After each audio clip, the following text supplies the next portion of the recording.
my teeth to have.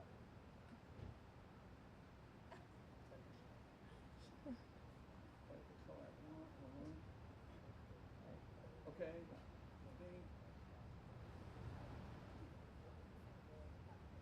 I think that's good. Okay.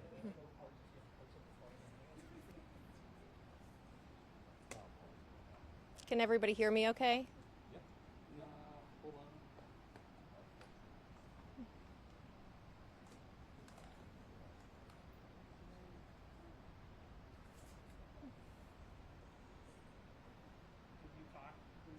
Testing, 1, 2, 3.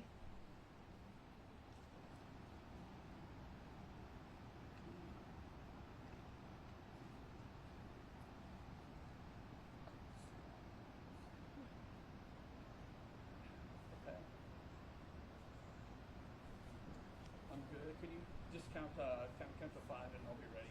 1, 2, 3, 4, 5. Thank you.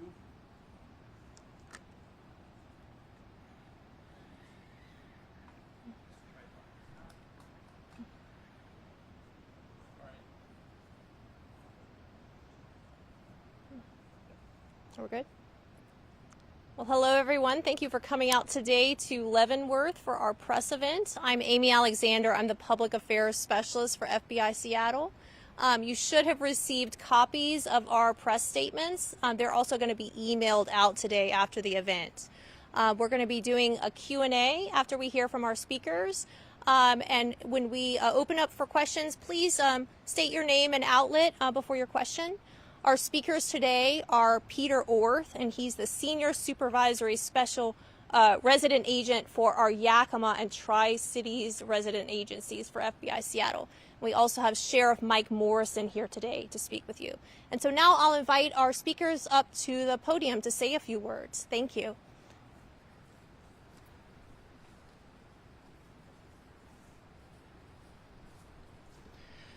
Good afternoon, everyone. My name's Peter Orth. I'm the Supervisory Senior Resident Agent for the FBI offices in Yakima and Tri-Cities. Thank you for joining us. The media is very important and plays a very important role in the ability of law enforcement to push information out to our communities. So thank you for helping us spread the word. At this time, the FBI is conducting a grid search operation today and tomorrow near the Rock Island campground. But I want to be clear that currently we have no evidence that Travis Decker is alive or dead. But we are conducting a grid search operation over the next 2 days. It's currently taking place right now. We hope to find evidence that will lead us to Travis Decker or any information regarding the murder of his 3 daughters. By thoroughly searching and documenting the area, we can help prevent the need to review the area in the future by collecting all possible evidence. Today there are nearly 100 FBI and partner agencies personnel on the ground to participate in this search operation. We have specialty teams from the federal government and local partner agencies all deployed here today and tomorrow for this operation. For almost 3 months, the investigators, led by the Chelan County Sheriff's Office and the FBI, have carefully followed hundreds of tips regarding the search for Travis Decker in this investigation. It's taken us over rough terrain, difficult areas, multiple states, remote locations that are inaccessible. The residents and visitors of Chelan County know very well that these areas are covered with vast dirt roads that stretch for miles, no cell phone service, and many other challenges. That effort gets more difficult as time goes on. The elements bury, they carry away, erode the very items that we're looking to seek and capture for the investigation. Our search teams today are out in 90-plus degree weather trying to gather all this evidence. FBI Seattle wants to assure the communities in Leavenworth and Wenatchee, as well as Chelan County and Washington State, that this case is a priority for the FBI. That is why we're here today. This is a beautiful area in which a heinous crime occurred. We are here to seek justice for Peyton, Evelyn, and Olivia. We are here to find answers for their family, friends, and the community. And we are here to hopefully provide some measure of closure to their loved ones in this senseless tragedy. We want to thank all the hikers, campers, and the community for their patience as we had to close down a very popular area for recreation. I would ask people that were inconvenienced by this to consider themselves indirect contributors to the search operation. To the community, if you find any information that you think is helpful to this investigation, we're directing you to the U.S. Marshals tip line. Please report any information you feel is appropriate for the investigators to the U.S. Marshals. And Sheriff Morrison has some comments.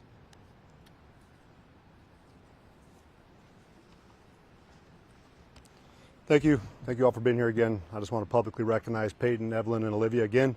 We have not forgotten about them. We still send our thoughts and prayers up to them. We're thinking of their family during this time.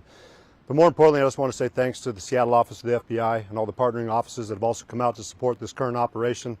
We've made it very clear over the last 3 months that we have not given up. We've continued to track down leads. Our investigative unit continues to follow up on evidence that's coming back from the Washington State Patrol. We thank Chief Batiste and his agency for, again, being a valuable partner. You see them out there again today. I'd also like to thank the U.S. Marshals Service for also being out with us during our search.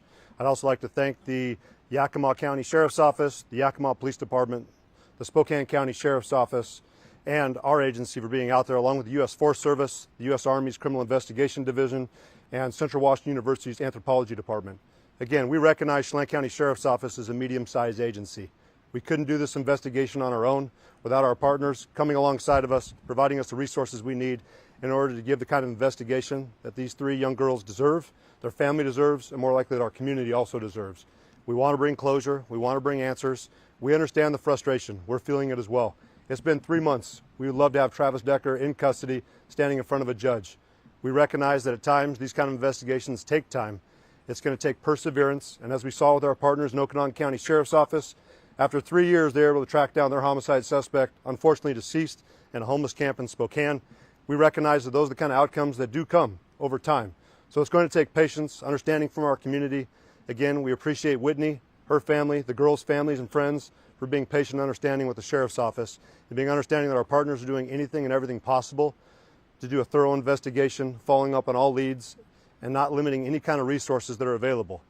I appreciate the funding that's come in to allow this kind of operation to take place today.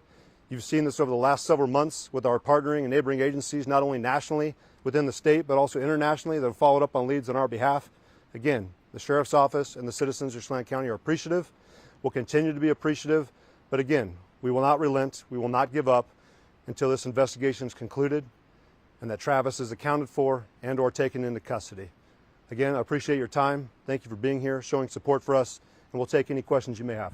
Sheriff Michelle Esteban from KOMO News. Yes, Could you be specific about why this is such a targeted location? It seems to be site-specific. What has led investigators here? Absolutely. So this is the primary area where the initial crime took place. We've had our agents, our investigators, along with the U.S. Marshals Service and our volunteer search and rescue team that did a thorough grid search around the initial campsite. We had our investigators embedded in with that process. The FBI is now following up behind to expand that out. Based off the information that we've received back from behavioral analysis on a possible outcome of how this may have gone or where Travis may have gone, we wanted to expand our efforts out. And further, we wanted to support and provide a solid foundation for our investigation and what areas we have searched for future investigators when they come on scene if we haven't settled this or found Travis in the next couple of years. But it's going to take us some time, and we're going to continue to do a thorough search and continue to expand out around the initial crime scene to ensure we didn't miss anything. I believe we did a thorough search initially, but again, when we come back with new technology, more resources, more personnel, that allows us to better document what we have covered for future investigations. And Sheriff Morrison, Brady Wakayama with King 5 News. How did you folks decide on the time, on how long you plan on being out here? Just 2 days rather than a week, or less time or more time? Why is it only just 2 days? Based off the resources we had, and again, I'll let the FBI follow up further as they're the ones leading this investigation and the follow-up operation. It seemed appropriate with the amount of ground we were trying to cover, and again, we're mapping it out. If we need to expand further, I understand that they can take more time to expand out, but again, we've agreed on those 2 days. We'll reassess once that time frame comes to an end. And how much ground are we trying to cover over the next 2 days? As I understand it, we're going about a quarter-mile radius around the campsite. If we need to expand out further, we will.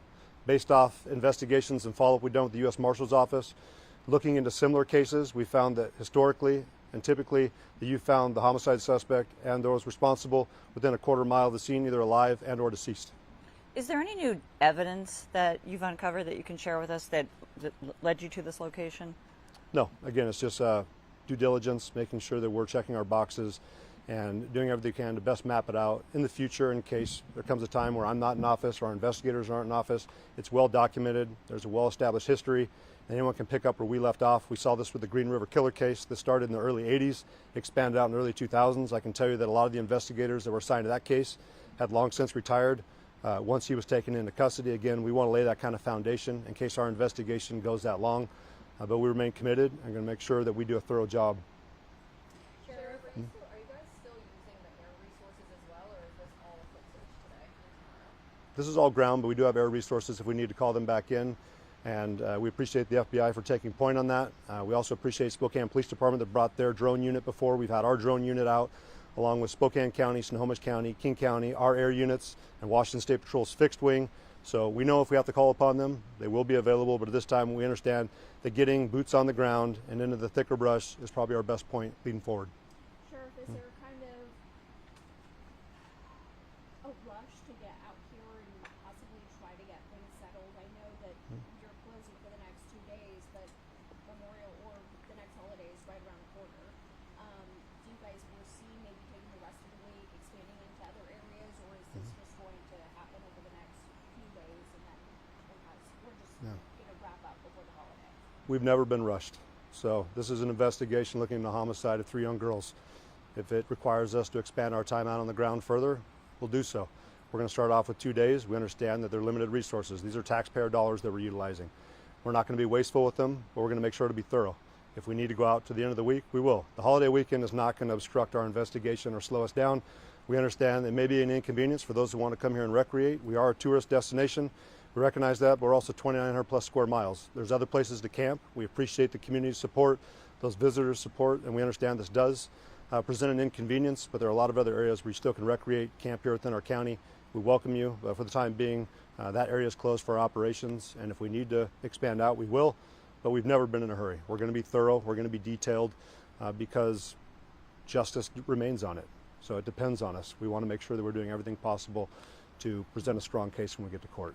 And Sheriff, you may have mentioned this before, but what additional resources are in this search versus previous ones? What's the difference? I'll allow the FBI to expand out more on what they've brought to the table, but I can tell you just the resources available from the units that are coming in. I've cited the U.S. Marshals Service, the FBI. This is the first time that I've seen the U.S. Army's Criminal Investigation Division on the ground too. We've had electronic sniffing dogs, we've had specialists in different fields. So we're just expanding out with what we have available to the criminal justice system, and that's not available to the sheriff's office. And again, we couldn't do this without the FBI's support, and we're grateful for that. You might be repeating yourself, but would you mind just sort of emphasizing what role the FBI will play and how they're going to take the lead in this search and why? They are the leads in this search. They're the ones that put forth the personnel, the funding, the coordination, the logistics. Again, we thank them. We appreciate them coming all the way over here and doing this. We understand what kind of a time consumption this is, what a resource consumption this is.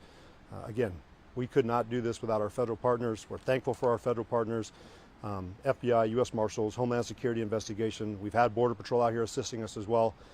Just thankful for our federal partners, our local partners, our state partners, and we'll continue to work with them as best we can. Can you talk a little bit about, I mean, the slightly emotional side? You know, it has been almost 3 months to the day at this point. We're still looking. This is still something that people think about every day in some households. Can you talk a little bit about maybe if it's a little bit defeating to still be doing this today?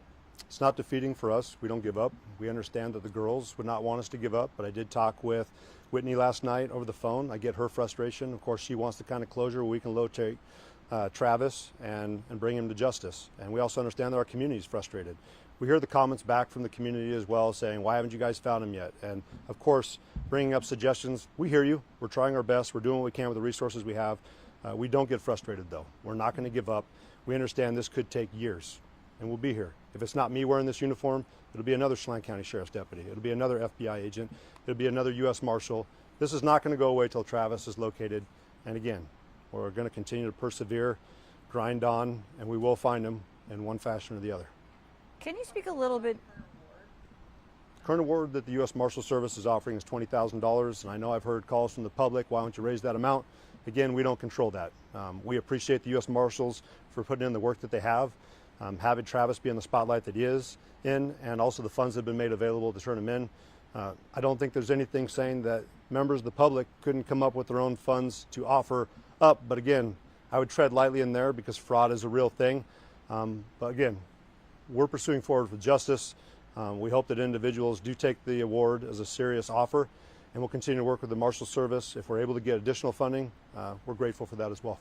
Can you speak a little bit to, I know we've talked about the terrain extensively, his military training, but what is the likelihood with the type of weather we've experienced that Travis Decker is alive at this point? Yeah, we'd never presume that he's alive or dead until he's accounted for or found in one fashion or the other. I've said it before, I don't believe he's special in any way. He was part of the military. I appreciate his service. Right now, he's a criminal at large. He's wanted for murder and kidnapping. We have other individuals on the ground that are more trained, our instructors in this field, are actual survivalists, and I feel like we have the right members on our team, and he's got a lot of people hunting against him. I've said it before, he's got to be perfect every single day. We just have to be perfect once, and if he is still alive, I got to imagine he's pretty tired by now. But we understand the likelihood that there could be a potential that he is deceased, but until we find him, alive or dead, we're going to continue to search. Question for Agent Orth, if I could. Sure. The question was asked, sir, about resources. Jefferson Robbins with NCWI TV. The question was asked about FBI resources, and I know this is characterized as a grid search, but can you say anything about the people involved in the grid search? Are there people with specialties, special skills that you wanted to have for this operation? Yeah, absolutely. So we brought in people with specialty skills. The FBI maintains what's called the evidence response team. We have many of those individuals embedded with the teams. We have members of the FBI SWAT team embedded with each of the search teams that are out there. And to be clear, there are a number of search teams that are searching this area. It's not one big team moving around. It's several smaller teams. So we have those experts there. We have experts from outside agencies that are here. So we have electronics experts currently on the ground right now at the Rock Island Campground. So any possible investigative or search personnel that would bring an expertise to the table, they are here today. The notice of the closure of the Forest Service area came out on Friday. How far in advance was this operation planned? It's something we've been discussing for a while. It takes a long time to put this many resources, 100 people together with the right expertise in the same place at the same time. We also didn't want to, impact the public unduly because this is such a popular area. So I would just say weeks and weeks. This has been in the works. Maybe actually more than that. Were you counting on this weather? We'll take it. We'll take it. And once more, when do you guys plan on reopening this area? Obviously, as we discussed, potentially 2 days to start, potentially longer, but what about now? So right now the game plan is for the area to be reopened Tuesday evening to the public. If we will change that if something during the search dictates that we need to.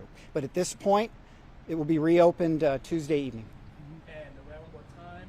Do you have a Yeah, the Forest Service websites post a specific time. I believe it's roughly 5 o'clock. The Forest Service website has it for sure. When we're talking about this search, is it day and night, or are we doing like a 9 to 5 search? What does that look like? So it's more daylight hours is when we're searching. Even though it's really hot, we're searching daylight hours. We are going to have personnel overnight at the scene, but they will not be conducting the search. But it's daylight hours searching. That gives us the highest probability of spotting something visually because this is just an old-fashioned ground search. As Sheriff said, boots on the ground, eyeballs looking at the ground. And for anybody who's gone into this area and hiked, they know it's thick and dense. For anybody who's gone into this type of area and bushwhacked, which is what the teams are doing now, they know it's incredibly intense. And so it's just very manpower intensive. And you say overnight personnel, what's their role in all this? Scene security. Yeah, the scene is locked down. We don't want people coming in at night. So we have personnel who've locked the scene down. Is it unusual for the FBI to be involved in a search like this, and why or why not? No, it's not. This is a federal crime. There's a federal warrant out for Travis Decker, and so it's not unusual. The FBI can bring, as we've talked about today, a tremendous amount of resources to these problems. A rural area, remote, no cell phone service. We can bring those resources to the table. We can partner up with our law enforcement partners to be force multipliers. But at the end of the day, there's a federal crime, several federal crimes that have been committed, and so we're shoulder to shoulder with the sheriff's office. Okay. Why now? It's been almost 3 months. You guys have gone over this a few different times. Several agencies have. You've gone back to Rock Island a few times. Why now? Do you think you'll actually find something different? Well, we have to believe that. Yeah, there's nothing wrong with being. You can't be too thorough in a search like this. Like I said, it is such incredibly dense vegetation that anybody who walks down one of these trails could walk 10 meters off the trail and no one would ever know they're there. And so by coming in with a very, I would say, sophisticated search operation where everything has been divided up by GPS coordinates, responsibilities have been divided up very specifically. It's going to be documented electronically and visually what ground has been searched, what's been cleared, so that potentially future teams that come in don't need to go over the same area. Is there a fear that it's too late? I mean, there's been campers there. There's been people walking through that area. You know, evidence stomped all over potentially. Is it too late? No, it's definitely, it's never too late to go look for evidence. So no, we don't feel that way. So I just want to be clear, is there a break in the case here? Does that have anything to do with why you're targeting this area? Or is it what I'm hearing? We just need to be abundantly thorough and cover that grid, which we know we can do in 2 days. We need to be abundantly thorough and cover that grid very, very thoroughly, because the overgrowth, things on the ground get grown over very quickly. So we just want to be very thorough. There is no break in the case, to use your term. Okay. And the equipment they're going to be using, is this just like machetes? I mean, are they bushwhacking through? What, I mean, so is there's there any heavy equipment? nothing 'Cause it's special. with that terrain, you So probably can't. we have communications equipment back there because there's no cell phone service at all, but we have communications equipment back there so teams can be connected with our resources at FBI headquarters, outside resources if we need to bring additional things in, so the sheriff's office and the FBI can speak. But really, it is old-fashioned hard work, people walking through the woods, looking at the ground within sight of each other, not missing a single square foot to make sure that this area that we were responsible for has been cleared and there's nothing of interest here. We need to now look somewhere else. Okay. Kevin Teeter, KHQTV. Are you confident that 2 days is enough to cover this, what was it, quarter-mile radius beyond the campground? Yeah, as of now, this is the right amount of time. We may actually be able to expand outside the quarter mile depending on how the search teams do this afternoon and tomorrow. We may actually go further out than what we initially intended. So. And I suspect, I don't want to assume that you agree with the sheriff, that historically, when you look at other cases, perhaps that are somewhat similar, oftentimes you may find your suspect within that radius. Do you believe that? And, yeah. And is that why? Can you just speak to that for a sec? Yeah, the FBI believes that too, that, generally in these cases, not all the time, but a good amount of time, what we're looking for is not vastly different than the area where the crime occurred. So that is why we've centered our search operation today on where the crime occurred. Okay. Does anybody think he's got any sort of help? We're open to all possibilities. Is there a water element to this search? Or the river's been searched once or twice. Yeah. Morrison was on one of those searches. This time around too? Sheriff, you want to speak to the water search? The FBI has a team up there right now from the Spokane County Sheriff's Office that's evaluating the area, but I don't believe they're in the water today. So we brought Spokane County Sheriff's Office's dive team in. There were certain areas that our Swiftwater team could not access just because if you're diving underneath log jams, that was an area that we didn't have the equipment for. So Spokane County, thanks to Sheriff Knowles, has offered up their dive team to come in, search areas that we weren't able to get to. They should have their scuba gear, their dive tanks that's going to allow us to get into areas that, again, we weren't able to access, the National Park Service wasn't able to access. But we feel pretty confident with our Swiftwater team being in the water twice now to conduct searches since the water's come down. The National Park Service's Swiftwater Rescue Team been in the water for over 4 days. And now we have Spokane County Sheriff's Office's dive team going in the water too. We feel very confident the water's been covered thoroughly. But again, we'll utilize what resources we have and make sure that we didn't leave any stone unturned.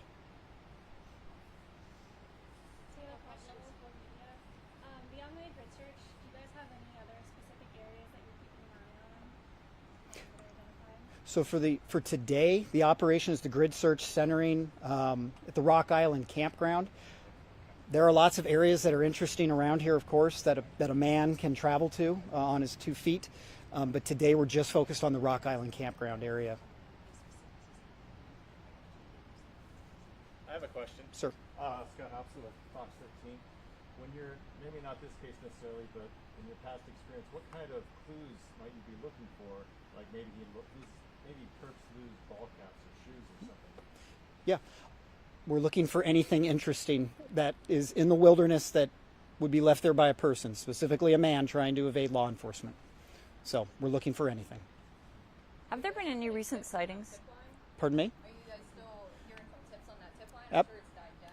Yeah, absolutely. Tips still come in, and every one of them is evaluated. Like I said, the FBI and partner agencies, the sheriff's office, the marshals have cleared literally hundreds and hundreds of tips. One by one, an agent or an investigator or a team of investigators is clearing each one of those tips. They are still coming in, yes.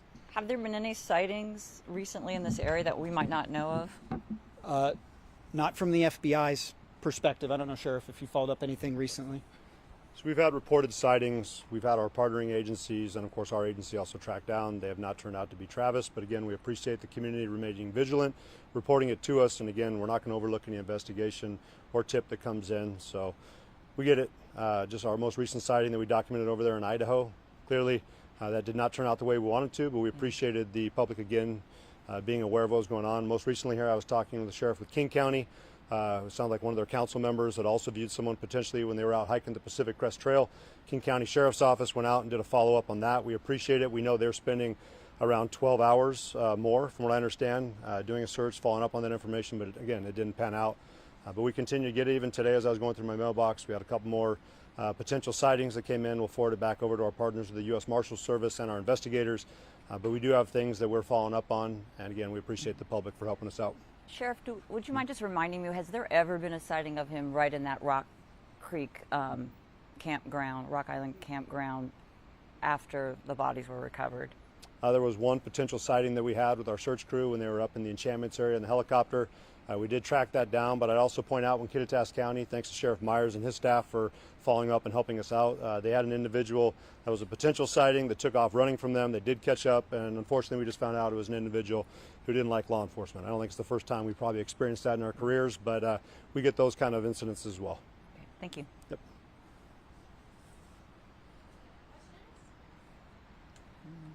Coming out today, everyone. Yeah.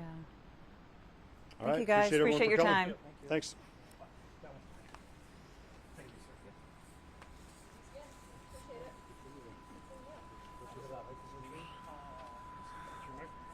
So I thought we were going to